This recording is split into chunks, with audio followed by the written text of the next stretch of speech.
Good evening, everybody, and welcome to another edition of Inside the Pigskin. If anybody believes in Lucky Seven, you can count to seven. That's what we have tonight here on the broadcast. And coming over from baseball, doing some football, is a guy I've only known forever, KR Lombardia. Welcome to the football broadcast, KR. Thanks, Scott. I probably like college football more than I like anything else.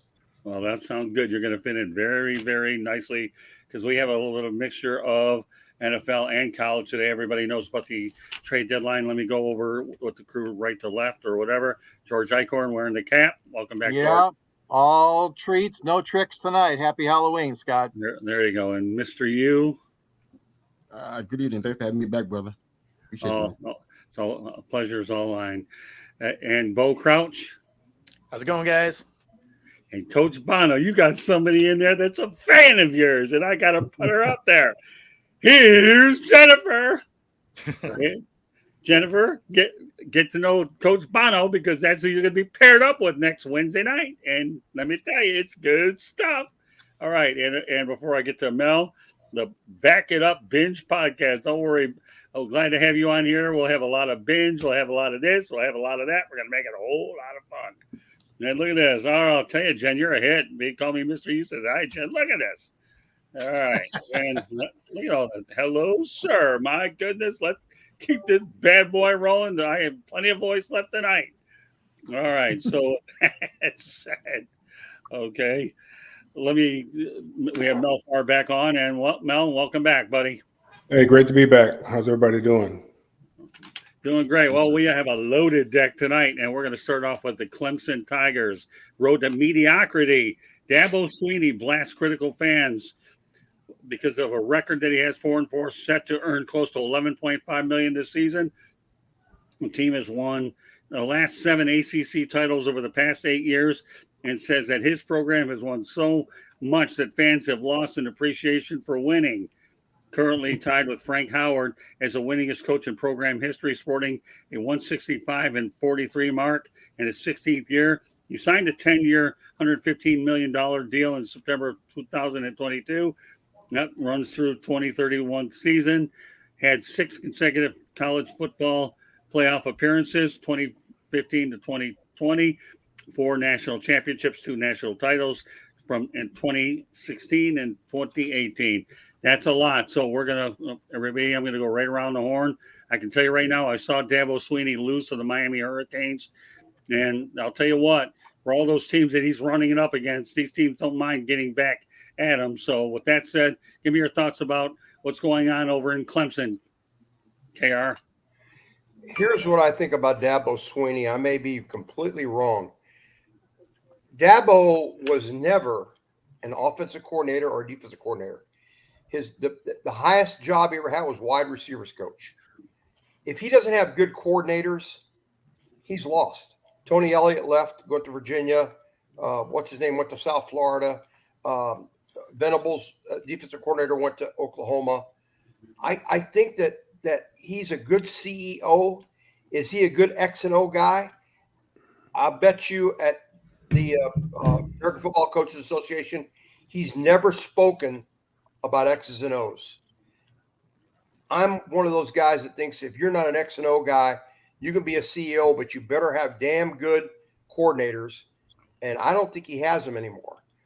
He can recruit. I think he's a relentless recruiter. But if you look at the great coaches today, Nick Saban's a defensive guru. Kirby Smart's a defensive guru. I think guys like that have coached at a higher level and they've coordinated. I don't think Dabo's never coordinated. So is he a great coach? I had my doubts when he got the job. I think they give him a lot of money.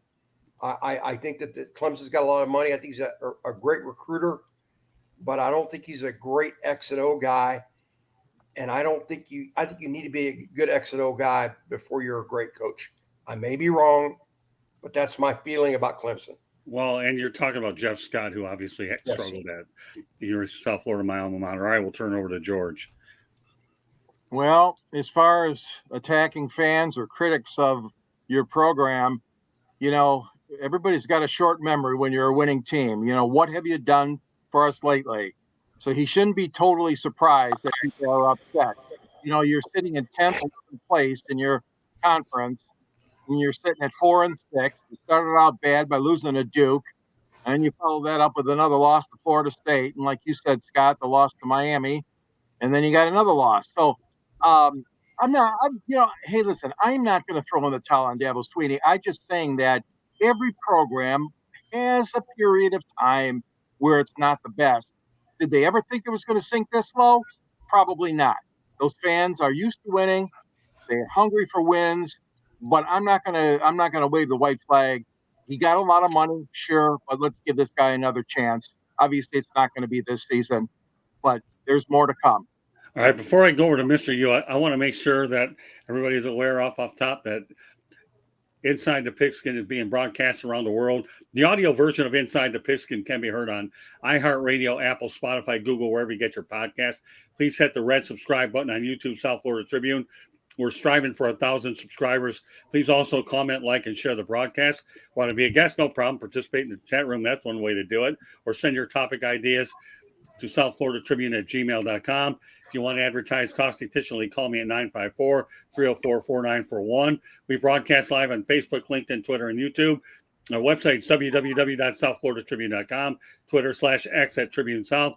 Candy Ebling is behind the scenes. My book is actually going to be coming out, hopefully, on Monday, and it's called Lessons from the Microphone, Tuning into the Enduring Wisdom of Visionary Leaders. Also, tomorrow night, programming note, the Motor City Mad Mouse Show debuts with George and I. And one of the things that we're going to be doing will be a one-on-one interview with people in and out of the sports world. So you can rest assured I got plenty of people on this panel that will get an invite at some point. That show will run probably around 8 o'clock on Wednesday night. So we'll keep you posted. So the Motor City Mad Mouse Show about to launch. And, of course, my book, at long last, Lessons from the Microphone, is due out in a matter of days. All right. With that said, Mr. Yu, sorry to break up. I had to make sure we get some company business in. Go ahead. We're talking Dabo. What are you dabbing about? I'm sure I can add a whole lot to what's been said by George and Chaos so far. I mean, the fans are spoiled, unappreciative. That's a separate topic. I think part of the reason is that they have reason to be so. That's fans for pretty much any team that's been doing well. But I think the challenge for me, two things. One, he responded the way he did. You know, as a head coach, you know, there's a certain level of decorum you got to have. I think we've seen it across the board in the NFL and college football. There's a little bit of a little smart aleck comments and stuff, but nothing, not a 5-minute rant. So this is like boiling over. And I think I can't recall the situation, but either 3 years ago or maybe 4, he was criticized before too, and had a similar reaction to it. It's like he doesn't take criticism very well. On that team, they got four games left. They got to play Notre Dame, Georgia Tech, North Carolina, and South Carolina. You need to focus on that because those can be a big part of how you end if you get into a playoff, or I should say a bowl game. Excuse me. So you need to focus on those 4 games. Focus on the team. Stay off of that mic as much as possible. Okay. All right, Bo. And just to let everybody know, Jeremy, we're going to get to the trade shortly. I want to take care of college football first. So, and Jeremy, just so you know that Mr. Yu's trying to get a hold of you. Glad you participated in here tonight. I'm sure you'll get a hold of each other soon. But Jeremy, right now, the immediate focus here is mainly to go ahead and, you know, talk about the college doing. So bear with us on that. Okay. We got a few key trades. All right. I'll turn it over to Bo. Yeah, so I mean, everybody's mostly hit that. I mean, one of the things is he definitely needs to be able to take criticism a little bit better, but he also has to understand the situation that coaching isn't what it used to be, and loyalty is not there. These schools, similar to the NFL, they are fine with eating a coach's contract to get you out of the building if you're not winning. So, I mean, it's something he does need to worry about. But I mean, as far as this season goes, I don't think they get rid of him this year. So he definitely needs to focus on getting into a bowl game, because even if you're not in the national title conversation, if you're in a bowl game, your alma mater is still pretty happy about having a primetime game. So there's some things he needs to look at here in the short term, but I mean, he does have to worry a little bit, because whether it's the NFL or college, they will move on if you have a couple of losing seasons in a row. Coach Bono. Man, a lot of great points brought up. I'll just say this, you know, I think that, you know, Dabo's obviously he's he's had some great success there, some unprecedented success. So you have to give him credit for that. I think what's going on right now is probably systemic of a lot of different things. As KR mentioned, I think, the coordinators, he's changed those around. But I'd also take a look at, their recruiting and the evaluation and player development. I think that, all of those things come into play. He won 2 national championships because he had a generational player at quarterback, right? I mean, and those guys don't come on around very often. Well, look at, what Alabama has been able to do is they've always been able to find the next guy up. I mean, how many Alabama quarterbacks are starting in the NFL? So somewhere along there, in the evaluation process, I mean, you have to, I learned this, you have to do your own evaluations. You have to, be able to project. You can't just, look at rivals or, 360 and say, oh, this guy's, a 5-star. I'm going to go grab him. There's no guarantee that that's going to, always transition over to the college game. So I would say it's a combination of that. The fans, they obviously they've got a right to be upset, and the fact that they are upset is a testament to what he's been able to achieve there. So he's got to swallow that, as Mr. Yu said. He's got to, can't be sensitive, and he's just got to keep pushing forward. But somewhere along the line, he's got to figure out what, where the breakdowns are, where, what the inconsistencies are, and then make the necessary changes so that they can get back on top. Okay, Mel, you round out the topic, and I'll have 1 or 2 things to say, and then we'll continue on.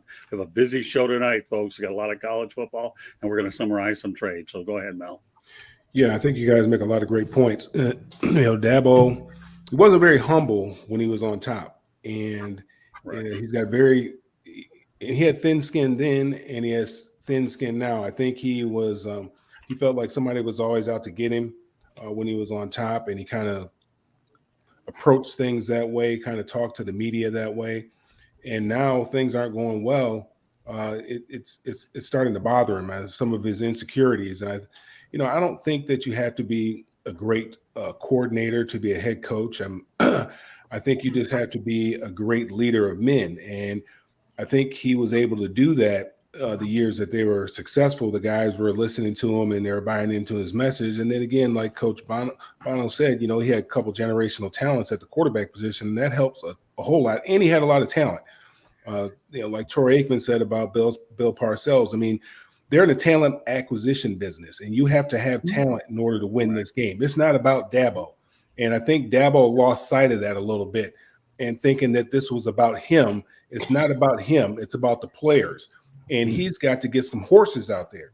You can't ride a donkey in the Kentucky Derby. It's not gonna work. You can't get on a mule.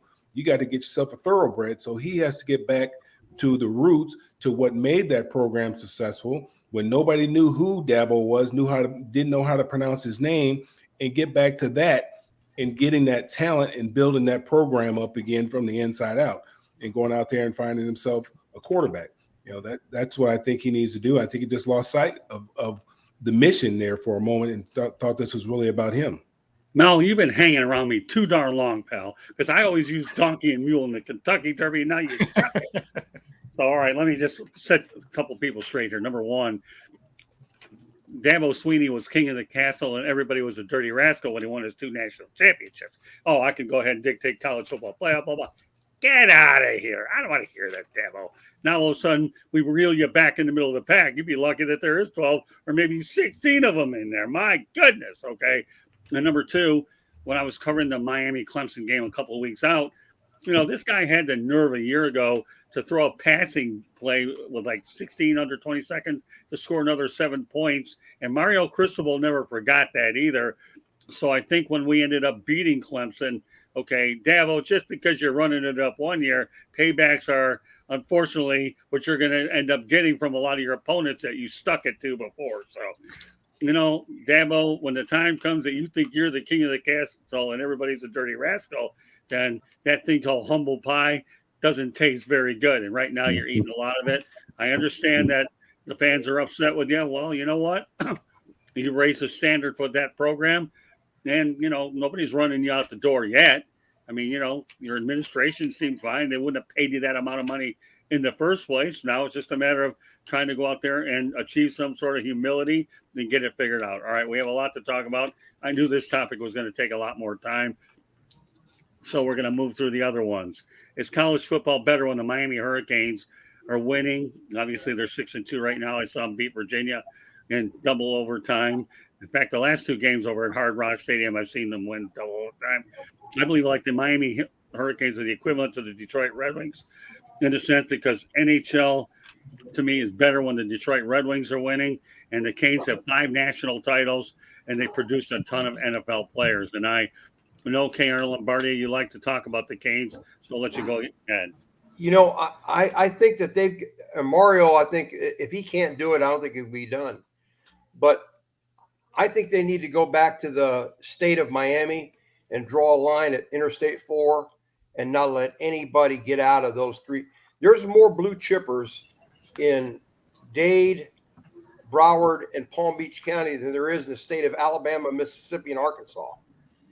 And if they can just lock those guys up, they should win national championships. That's what Schnellenberger did. And I think they got to do that.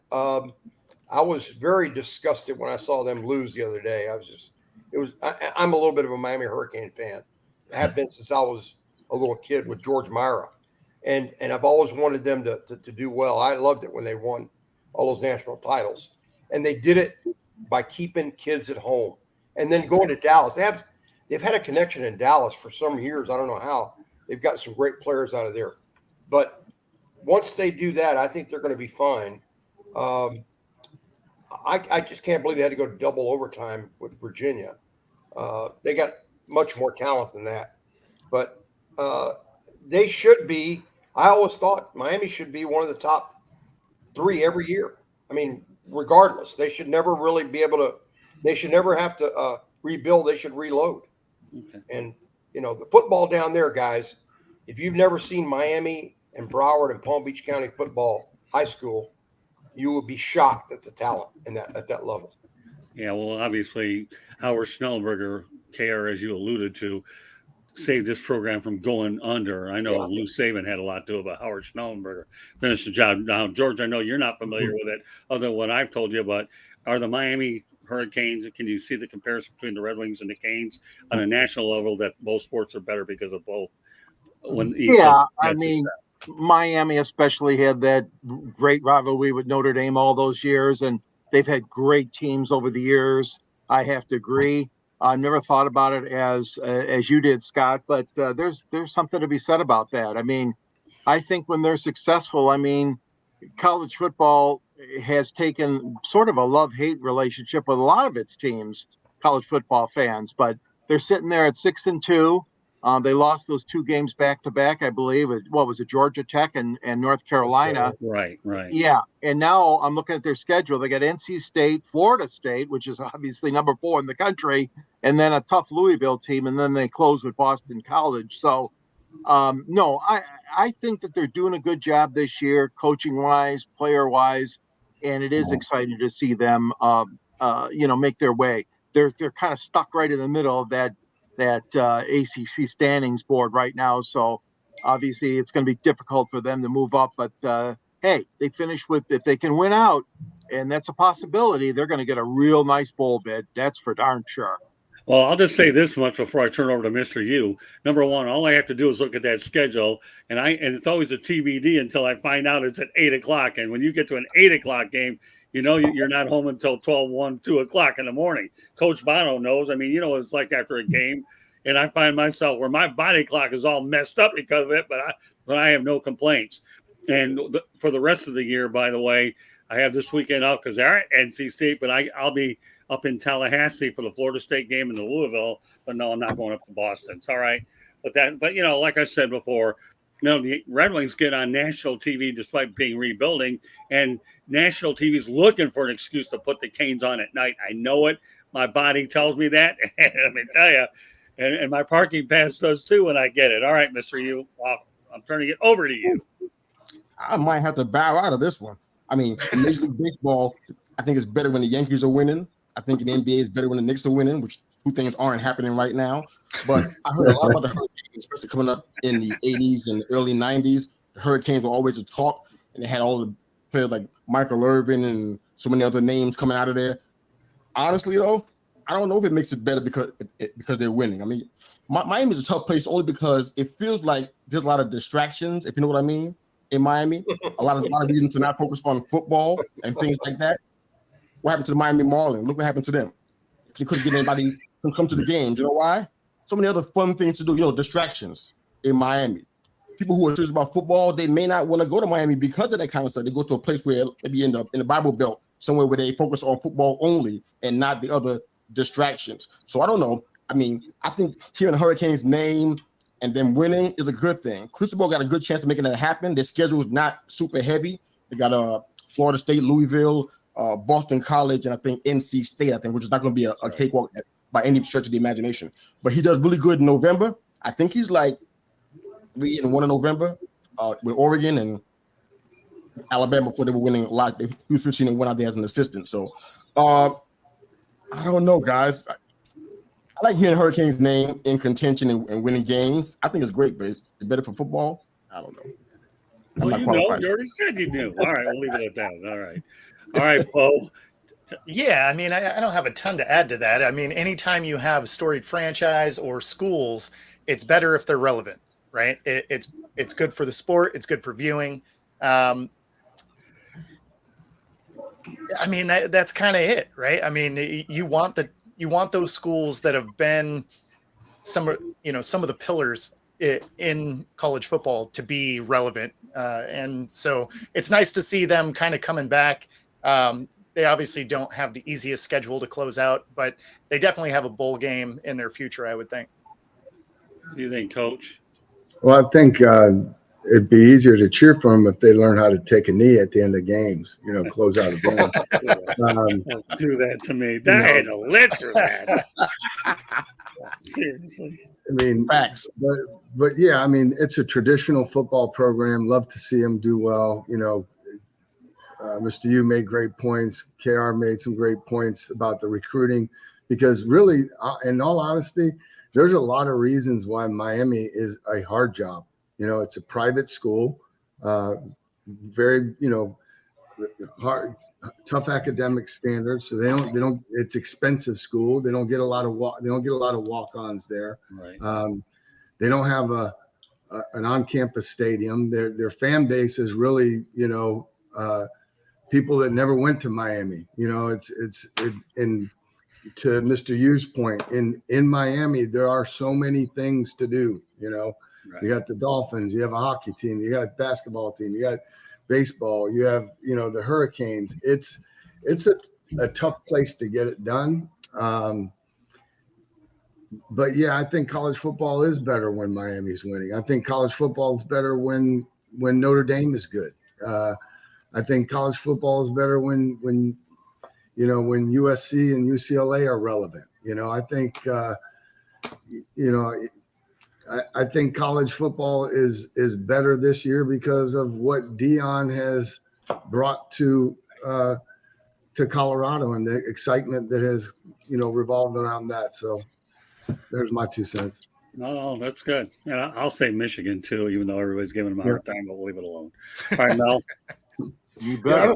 I don't know if college football is necessarily better. I mean, back in the late 80s, mid 80s, late 90s, Miami, where they were bold, they were brash, they were boisterous, they were loud, and they were good. And they were entertaining to watch. There was something different from what we have normally seen from college football programs. And especially with that rivalry that they had with Notre Dame. The media did a great job with those storylines, and they had a coach, Jimmy Johnson, who was, he was different. He was a character, and people were attracted to that, similar to the way they are with Dion. I mean, people are attracted to him and the things they say. They're just waiting for what is he going to say next. I mean, UCLA had 71,000 fans out there to see a Colorado team that was 3-4-3 at the time, I think it was, and UCLA, I think they've only lost 2 games. They might have been 4-2. So, but they had a sold out Rose Bowl, which they haven't had in some time. And it wasn't because they were out there to see UCLA or Chip Kelly. I can assure you of that. It was they were there because they were there to see Deion. So, those stories make for great college football. Those storylines make for great college football. Like Coach was talking about, the storyline now with Colorado makes for great college football. But yeah, it's nice when they're relevant because it gives, for such a long time, Clemson has been dominating the ACC. We need some other things going on in the ACC. And now teams are starting to step up a little bit in the ACC. North Carolina, although, they've had a tough couple of weeks, they're playing better football. I mean, Virginia's done knocked off a couple folks or got real close to knocking off somebody. I think they beat North Carolina, I believe, or they beat somebody. And, they're not a very good football team. North Carolina State's a tough out. Duke has been a tough out. So, Georgia Tech's been a tough out. So it's good. It's good to see some of these other programs stepping up, and there's some parity.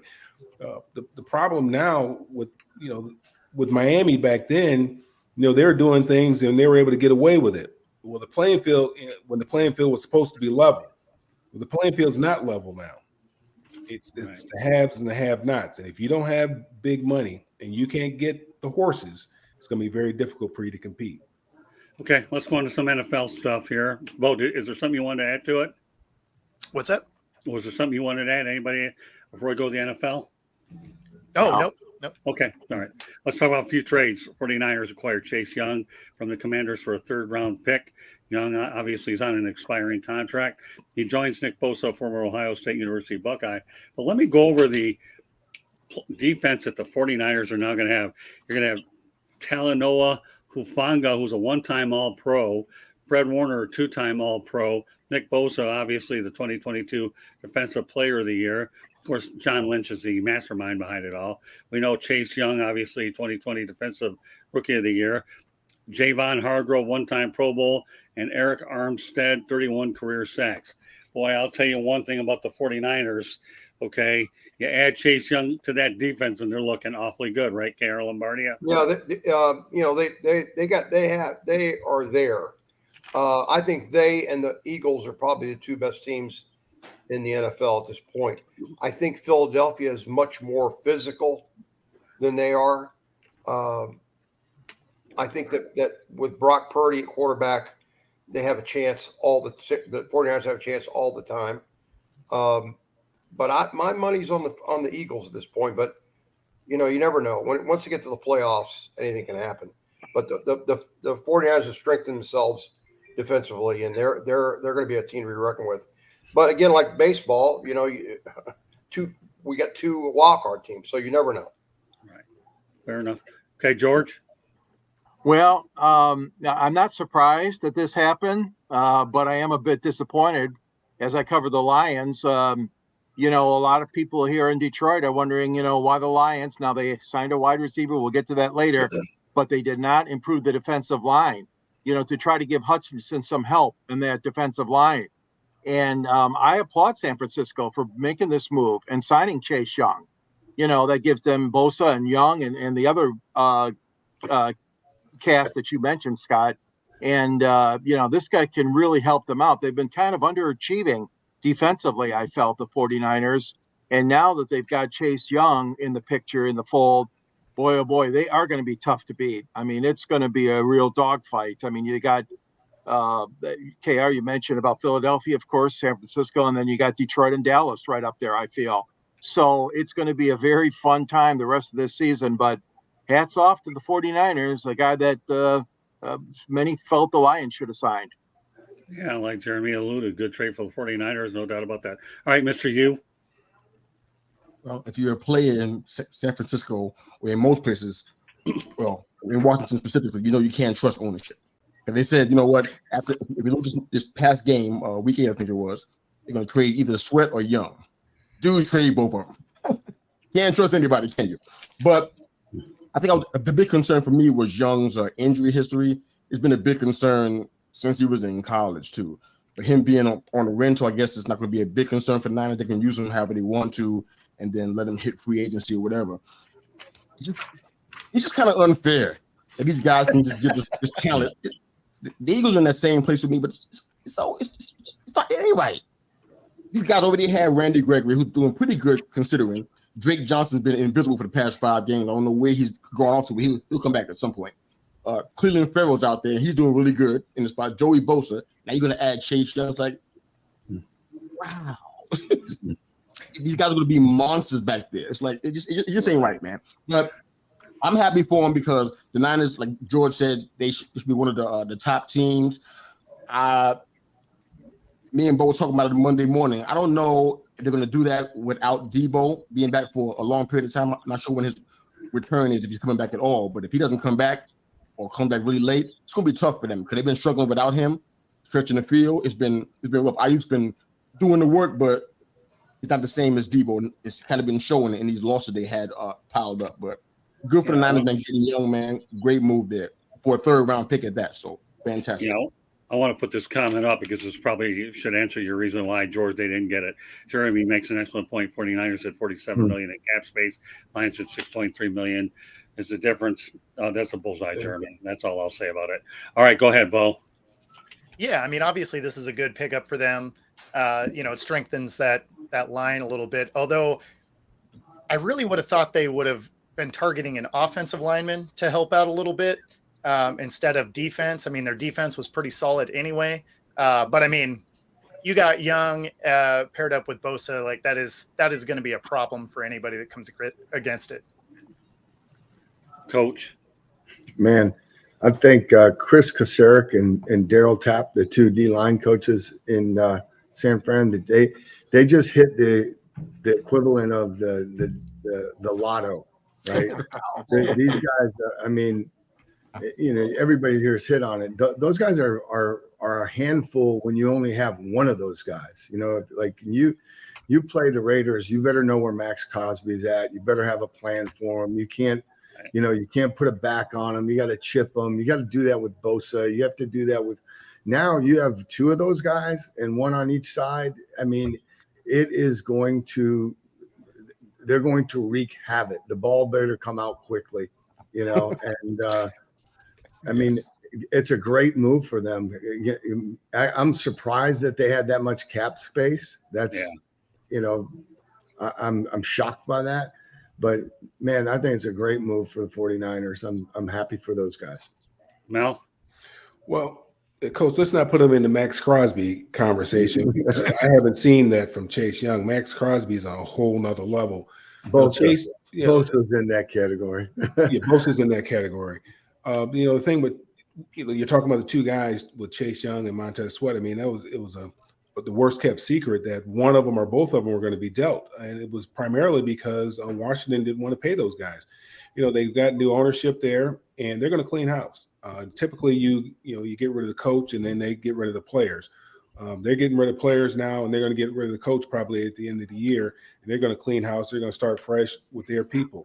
Chase Young looks good getting off the bus. I mean, he looks the part. There's no question about it. I mean, man, the guy's got a body that's out of this world.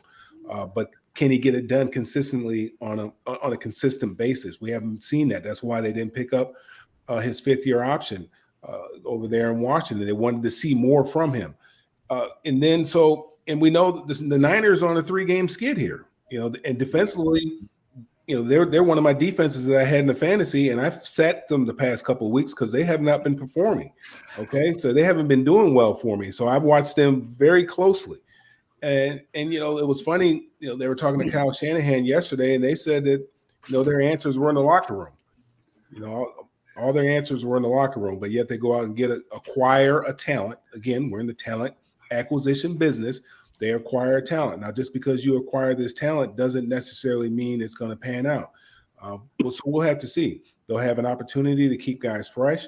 There will be no reason for anybody dogging it because they have plenty of guys that go in there and rush the passer if they find themselves in a situation where they have to do that, where they're up, where they have a lead and they can pin their ears back and they get after the quarterback. So it should be interesting to see how this plays out down the stretch. Well, I'll tell you how this is going to play out. You ready? Steve Wilkes is probably on the hottest seat on the planet, the defensive coordinator. And I know that Kyle Shanahan, from what I heard, is probably going to take away play calling responsibilities, is what I've read up on this. So, Steve Wilkes, take away play calling responsibility from who? Well, Steve Wilkes calling defensive. He can't call defensive plays. Why not? Shanahan? No, I said Wilkes. Wasn't he Steve Wilkes? Whatever. The bottom line is Steve Wilkes is going to be under fire if he can't work with this group. So they need to score some points. Well, that too. But stop turning the ball over. What's that? They need to score points and stop turning the ball over, putting the defense in bad position. Yeah, but I hear there's been a little bit of tension here, and it's okay to agree and disagree here between Wilkes and Shanahan. So we'll see how it plays out with the way these trades are. I don't have that high of opinion as Shanahan. Very high. Well, there you go. Now I know. Now we know where it's coming. You don't have that much of a high opinion of Shanahan. Now he says it out there, Mr. Mule, Mr. Donkey, whatever. I don't have a high opinion of Shanahan. Well, I think he's arrogant. That's all. All right. Well, that's okay. Of course, he was in your neck. I think he's a front runner. Okay. Now it all comes out with Mr. Farr, a Mel too far here against Shanahan. All right, let's go back to the chat room a little bit and spice up some information. All right, let's go ahead. All right, Sweat having his worst year statistically, lowest pressure rate. I think the Bears gave up too much second round pick. I do too, but desperate on by the Monsters of Midway to get enough cap space. This clarifies your thing, George. The fans wanted it in Detroit. It would have taken restructuring of Decker and Rags to clear enough space. I don't question anything the guys in Detroit are doing. What they've done thus far is good. They decided to stand pat. Hey, they know what they have in the locker room. And Dan Campbell said it. I mean, they have to fit in the locker room too. It's not just about the talent. They have to fit in the locker room. That was one of the things that they were talking about yesterday on Monday Night Football. Yeah, very, very big about that. That's true. Right. And Chase Young has more time in the IR than on the field. Yeah, I think we pretty much have already drawn that conclusion. So let's continue on here. I'll put one more comment up before we go on to the next one. Just, following Inside the Pigskin 108 Stitches Baseball Talk follows. Biggest question is how after 5 games, Brock Purdy went from looking like Brady type of a quarterback to looking like PTSD Carson Wentz. All right. Wow, man. Well, you're getting a little severe here, Jeremy? Okay. All right, let's go on to the Minnesota Vikings before Jeremy hits me with something else, and I have to respond to that. All right, he's doing good, though. Rapid fire keeps it all interesting. Minnesota Vikings acquire quarterback Joshua Dobbs, okay, and I'll tell you what the compensation is. The Vikings get Joshua Dobbs in a 2024 7th-round pick. The Cardinals get a 2024 6th-round pick. So obviously we know that's insurance because of the injury that Kirk Cousins had. So, all right, KR Lombardi, what's your take on this trade? Where, if nothing else, Dobbs might be a backup, but probably a really good insurance policy. So Kyler Murray's ready to come back? That's my question. Getting close. He must be because Dobbs has started the last few games. Now all of a sudden he's going to Minnesota. Wow. Yeah. I'm a little surprised at that. I don't know if Kyler Murray's ready. They're going to bench him and start the rookie. Yeah, Dobbs got bench. I think they were going to go with it. He went 100% for 2 practices. He was 100%, but he didn't start. Murray is? Yeah. Okay. So I have some question about that one myself. I think we'll be traded because when I saw him at Tennessee, I thought he threw funky. I didn't like his motion. Being an ex-quarterback coach, I look at, the way you throw the ball, your form, and I never thought he threw the ball real well. But he's fooled me because he's been somewhat successful in the NFL, and I never thought he had a chance. That was a pre-draft critique. The same thing. Let's go around the horn. There you go. All right, George, give me your take about Dobbs throwing the Dobbs is not going to bring them to the promised land. I mean, he's steady and he's decent, but obviously they are in a big hurt. Minnesota losing Cousins. Cousins was having a very good year, and I know they only had 500, but he had been playing some really good football, especially lately, and that's a huge blow to the Vikings. But being fair to Joshua Dobbs, I mean, the Vikings had to make a move. They had to get somebody with some experience. The kid's 28 years old. And, you guys mentioned, obviously, came from a good program in Tennessee. And he's had, statistics that are okay, but but again, he hasn't been playing as much as Cousins has. But I don't know. I mean, I wish the guy very well, but it's going to be tough to replace all that offense that Cousins generated. Yeah, all right. Well, let's go back. Jeremy's at it again. He's providing some more info better than Jaron Hall. The Saints could have dumped Winston to the Vikes, but asked too much draft compensation. I wouldn't be surprised. Okay, continue on, Mr. U. Yeah, I'm probably going to end up punting here. I mean, that was a rough spot because I'm pretty sure the Vikes were thinking about trying to make a move with Cousins during this trade deadline. As soon as that ankle happened, that was a wrap. And they got real desperate real fast. I don't think like the kid from I think the kid that Jeremy mentioned, Hall. I don't think they cared for him that much. Or they probably when they made this move for Dobbs. But Dobbs is, like George said, he's serviceable. I mean, he didn't do great in Arizona, but I saw some flashes of some competency there for the most part. But is it going to help the Vikings continue to go deep into a potential playoff run? Yeah, I don't think so. So I think they're kind of putting on the season without saying it and being honest about it. Okay, Bo. Yeah, I mean, they had to make a move because if you remember, Nick Mullins, their backup, went on IR with a back injury also like 2 weeks ago. So, I mean, they were looking at a quarterback room, didn't have anybody in it. You're going to sign the peanut guy or something. So they had to go get somebody's quarterback. Dobbs gives you an average arm, average completion percentage. So they look at going through this season, probably, having a decent draft pick, which is what it was going to be as soon as Cousins went down anyway. So they had to get someone in the room, and, Dobbs made sense for them. And I do believe Kyler Murray's supposed to be ready to go, but I think they were benching Dobbs anyway. Yeah, exactly. They were. Yeah. So he became expendable. So at that point, Bo, you are right. You might as well get something for him for a guy that was going to be sitting on the bench being third string. Great point, Bo. All right, Coach. Yeah, I mean, not a whole lot to add here. It's a stopgap move. Obviously, look, the Vikings are 4-4 with Kirk Cousins, right? Arizona's 1-7. Everybody in that division's playing for second place, hoping to get in the playoffs in a wild card spot, because Detroit, unless they screw it up, is going to win that division running away. They're gonna play at home. They're gonna have a playoff game at home, for the first time in 9 million years. So they had to do something to try to, they probably got maybe the best option that was available out there to try to help salvage what's left of the season. Great point. All right, Mel. Yeah, well, I mean, they had Minnesota had to do something. We knew they were going to do something when Kirk Cousins went down. Everybody thought it was going to be Jameis Winston, which it could have possibly been maybe if Joshua Dobbs didn't get was going to be benched in favor for the rookie over there and Kyler Murray getting ready to come back. So they still think they have an opportunity. They want to try to there's windows that you have in this league. Obviously, Kirk is not going to be back anytime soon. Dobbs has not been all that successful as far as wins and losses over there in Arizona, but he's serviceable, and they feel that he can maybe get him to the playoffs. I'm sure he's not going to go on a run and take him through the playoffs into the Super Bowl, right? But he can be respectable. He's been around the league for a long time, extremely smart guy, and I think it was a wise move on their part to try to get somebody in there. I think they may have been able to. Jameis Winston, I'm not saying that he's necessarily better. We know what Jameis Winston is, a turnover machine.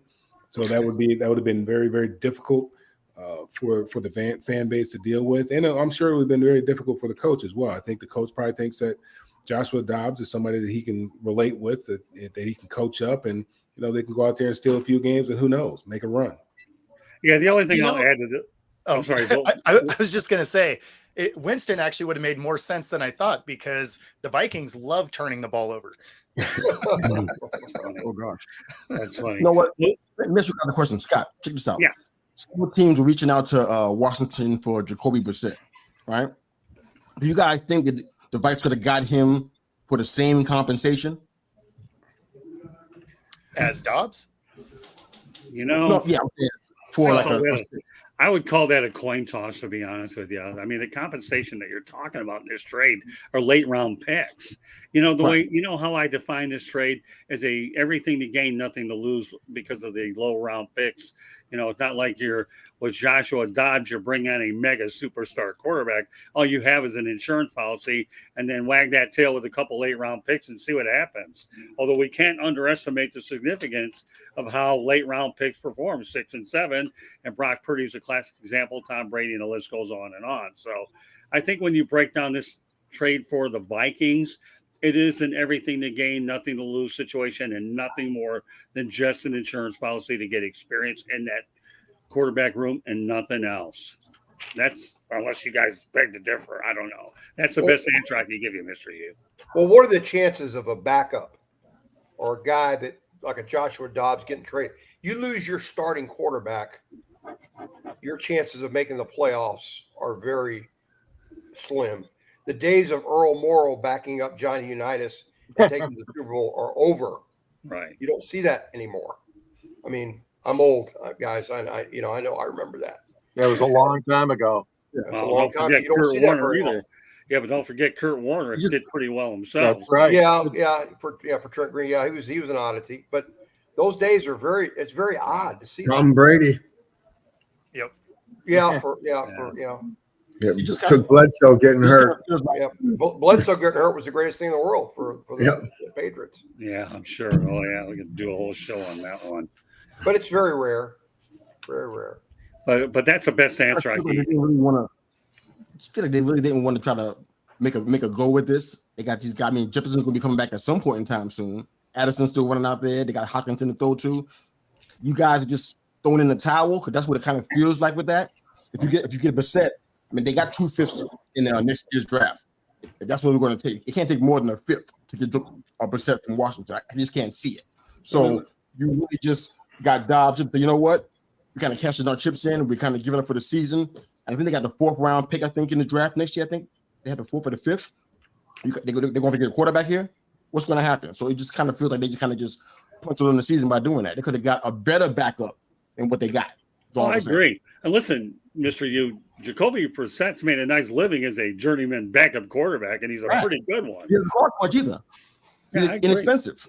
And Mr. Yu, the difference in talent from the starter to a backup is, it's huge, and that's what most teams, because they don't want to have that guy, that the starter constantly looking over his shoulder, thinking that he's going to get pulled real quickly every time he throws an interception or makes a mistake out there. So the talent, the gap between the talent is so wide that on any one of these teams, I don't care. I mean, it's difficult, and for them to try to find somebody. No, I'm not saying that Kirk Cousins is the greatest thing since sliced bread, but he's a serviceable quarterback. I mean, the guy's got guaranteed contracts for the last 5 or 6 years or whatever. Was the first one to get a fully guaranteed contract. So obviously somebody thinks that he can play in this league, and you think about it. He's still playing. He was drafted in the 3rd or 4th round. Robert Griffin III was drafted number 2 overall, and Robert Griffin III is he's commenting on games, and Kirk Cousins is still out there drawing a paycheck, right? A hefty paycheck. Good point. Mr. Yu, that was a good point. Last subject, and what we're going to do tonight, though, is this, okay? Mel's going to have an opportunity. I know Bo's got something that he wants to mention. I know Mr. Yu has to go shortly, so why don't we do this? Okay, Lions acquire wide receiver Donovan Peoples-Jones, former Michigan Wolverine, from Cleveland for a 2025 6th-round pick. Detroit native, Michigan is going home. So why don't everybody go out there and just give me a quick comment about this move for the Lions? KR? Don't know enough about it, Scott. Okay. Fair enough. Okay. I know one that does, George Eichhorn. Well, good kid. He had a great prep career here in Detroit, played for the University of Michigan. Wasn't what I would call a superstar at U of M, but he put up some really decent numbers. I'm very happy with this decision for the Lions to get some more receiving depth.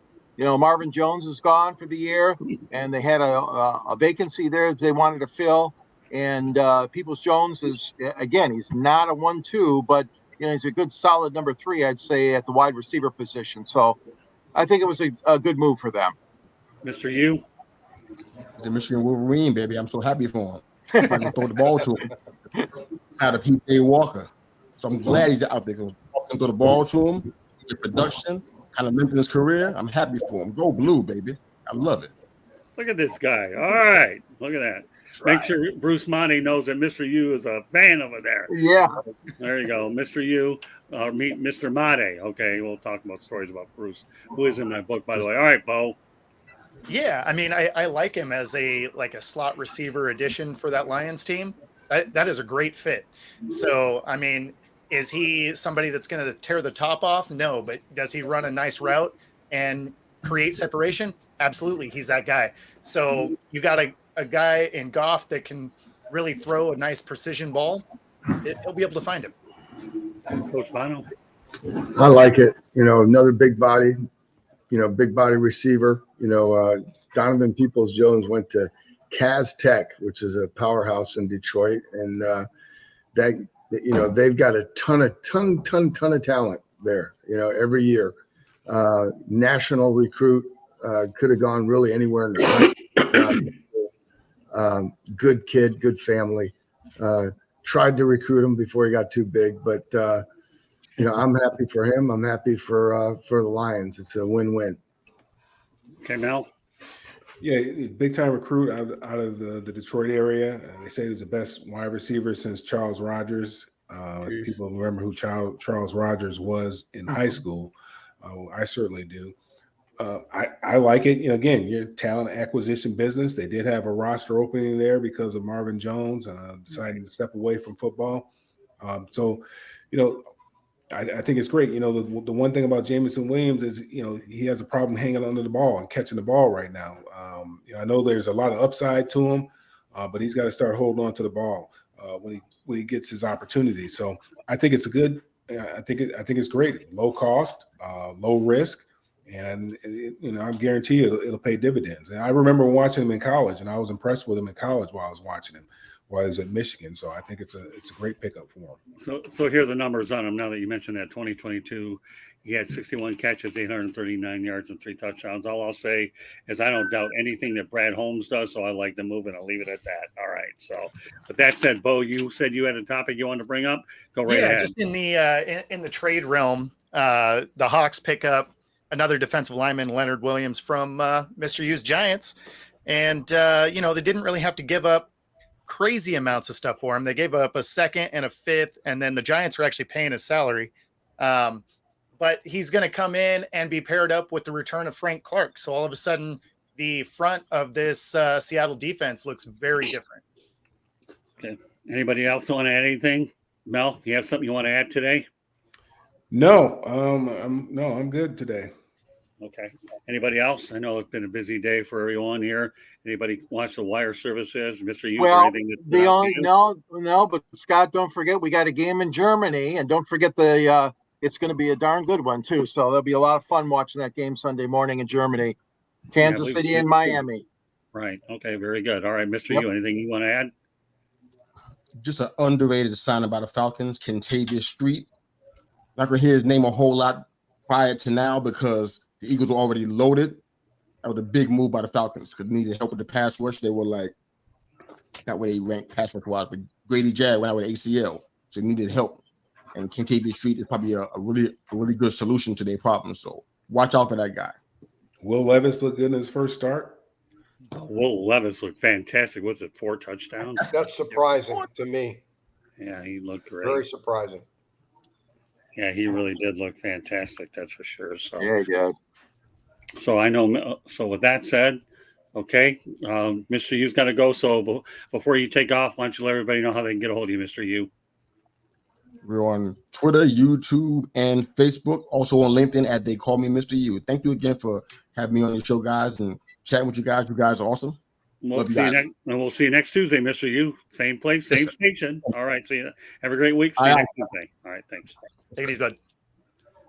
So now there are 6, and we have 3 and 3 for each role. With that said, okay, we're going to let everybody have an opportunity to find out. Just so you want, once again, that 108 Stitches Baseball Talk follows Inside the Pigskin. KR Lombardia and George Eichhorn will be joining me over there. We have another young guy named Jake Walker who's new to the network, so he'll be on there as well. So, KR, why don't you let everybody know how they get a hold of you? On Facebook under that name. That's Instagram. That's about it. Okay, George. You can get a hold of me on the South Florida Tribune. I write under the Motor City Tribune website. And talking about a book, I have a book out there called Detroit Sports Broadcasters on the Air. And there's a nice handy link at the end of my column. If you'd be interested in purchasing a copy of it, that'll link you right to that. You can reach me at gicorn@yahoo.com and George Eichhorn on LinkedIn and Sand G Sports 99 on Twitter. Okay, You can Mel. find me on this show and many other shows. Thanks, Scott. Okay, Mel. Find me on all the social media channels at Mel Farr Jr. You can follow what we have going on for the youth at melfarr.org. All right, we'll turn it over to Bo. Yeah, so you can find me right here. You can also find me on my channel at Football-Talk, on Twitter, Football Talk with Bo, and of course on Thursday and Friday mornings on Roku TV. And last but not least, the coach. And before we log off, I want to go over our information one more time about the book. But go ahead, Coach. Yeah, you can find me right here. Friday night, I'll be in Bradenton watching IMG. And, man, I'm on LinkedIn. But outside of that, good luck. Yeah, you can find him at a football game near you. All right. So with that said, I want one more time, just so you know that Inside the Pigskin is being broadcast around the world. The audio version of Inside the Pigskin can be heard on iHeartRadio, Apple, Spotify, Google, wherever you get your podcast. Please hit the red subscribe button on YouTube, South Florida Tribune. We're striving for 1,000 subscribers. We're getting really close. Please also comment, like, and share the broadcast. Want to be a guest? Going through the chat room is one way to do it. Or send your topic ideas to southfloridatribune@gmail.com. If you want to advertise cost efficiently, call me at 954-304-4941. We broadcast live on Facebook, LinkedIn, Twitter, and YouTube. Our website is www.southfloridatribune.com, Twitter/X @TribuneSouth. Candy Ebling is behind the scenes. My book is called Lessons from the Microphone, Tuning into the Enduring Wisdom of Visionary Leaders. It'll be coming out any day now. And also we have the show, The Motor City Mad Mouth, will debut tomorrow. I'll go back to the comments one last time before we sign off. Okay. One closing thought from Jeremy, and then we'll leave it at that. I told you C.J. Stroud-Levis were the best quarterbacks in the draft. Okay, there's your I told you so moment, Jeremy. Okay, good stuff. So there you go. So with that said, that concludes this edition of 100 Inside the Pigskin. Okay. So I want to thank my crew of Mr. U, KR Lombardia, George Eichhorn, Mel Farr Jr., Bo, and Coach Bono. Thank you very much for joining us. And once again, 108 Stitches Baseball Talk is next. Good night, everybody. Coach Bono, you live in Bradenton? No, I live in Palm Coast. There you go. Now you know where everybody lives. Okay. Well,